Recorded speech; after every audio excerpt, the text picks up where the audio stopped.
ang company na handang tumulong para sa lahat. Lalo na po sa deaf livelihood program ng mga deaf. Yan po, ako mo nagsasalita mo dyan, na pinapakita ko mo na nakaroon na meeting after meeting.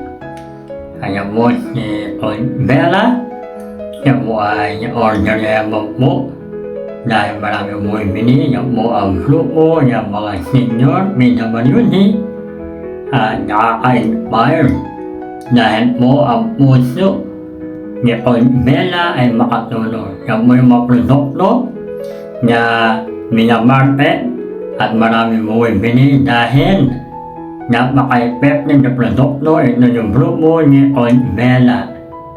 At naman yung grupo ni Arsenan.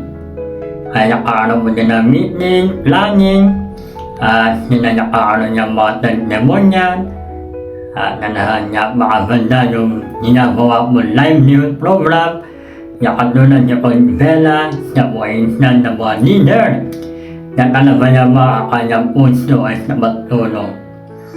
Yan po, maraming salamat daw po. Maganda hapon po. Ito po ay bumili daw po siya ng mga produkto, minsan po mga kape, mga garlic, mga juice, kaya nakaka-inspire, no? Yung Leader Award ni Bella. Kaya yan po yung mga hintahin na kung bakit niya na-awardan.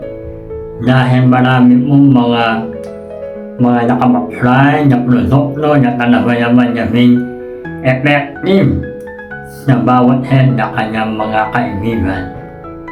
Yan po, kanyang mga kaplane na iba't ibang lugar na kanyang mga pinupuntahan at kasama din po kanyang anak na humabamit mo yung produkto.